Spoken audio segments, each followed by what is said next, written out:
Before we get into today's checkout, I want to invite you into something brand new, our free Slack Add to Cart community.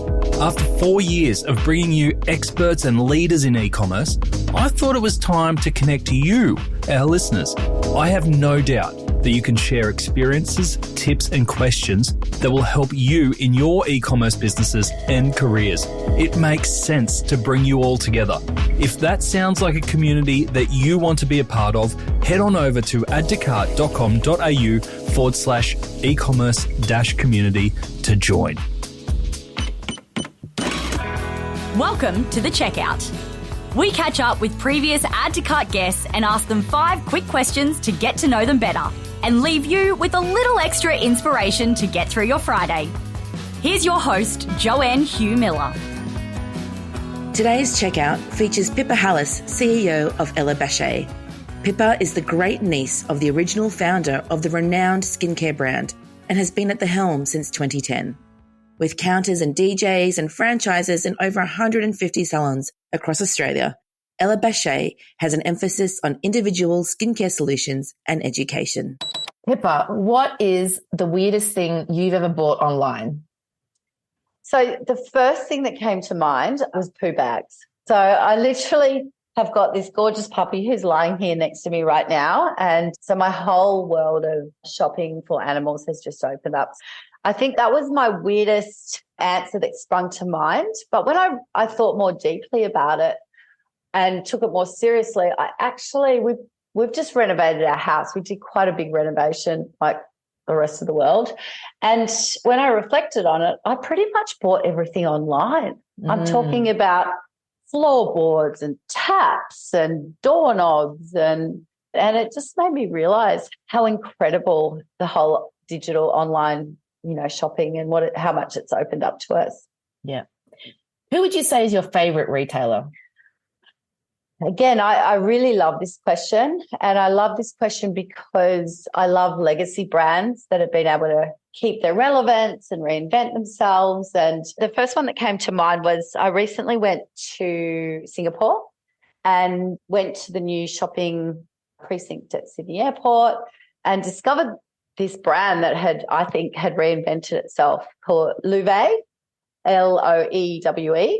Mm-hmm. And it's a Spanish brand, and it was started in the 1500s, and it was built around, 1500s. Yes, around craft and products and artisan. And now it's completely transformed its in-store experience. The products are beautiful, and how they represent themselves online. I think was really cool. And then I thought about, I've got 2 young sons, and they've just recently got themselves all these Adidas gear again. So Adidas are making a comeback. And then I went to the new Adidas store in the city, in the CBD, and, started to, get more, engaged in what they're doing online. So again, another legacy brand that I think has just been able to reach out to the younger generation. And then one more is Patagonia, because I think if we read a lot in retail, as you know, about brands with a true purpose. And I think they were born like that, similar to an erotic, but they were born like that and they continue to behave like that. So they were my 3. Yeah. Which e-commerce practice do you wish was history?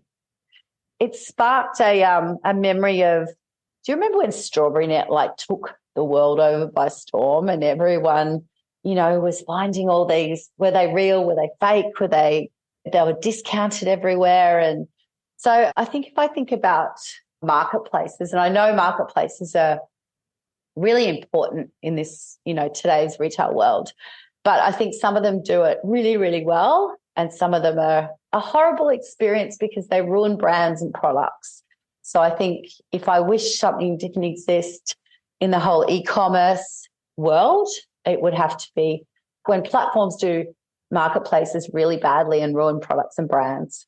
100%. I think this idea of needing to be able to share stories behind the brands as well, it's so important. Otherwise your customer just gets lost in a sea of product, really, isn't it? Yeah, definitely. Can you recommend a book or a podcast that our listeners should immediately get into? I am listening to Elon Musk's biography at the moment. Interesting. Yes. So I'm a terrible reader because I just fall asleep. So I listen to audiobooks. So I'm listening to one on Elon Musk, and honestly, I would highly recommend it. This guy is the genius of our generation and super inspiring. Wow. And lastly, finish this sentence. The future of retail is? The future of retail is really exciting. It's about digital transformation. It's about storytelling. It's about luxury. It's about the customer being king. And yeah, I'm really optimistic about it. Amazing. Thank you so much, Pippa. Thank you so much, Jo. Love talking to you. You too.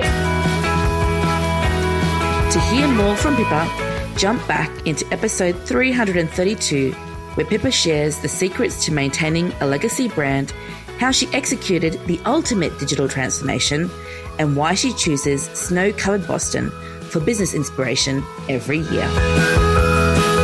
Thanks for listening, and until next time, keep adding to cart.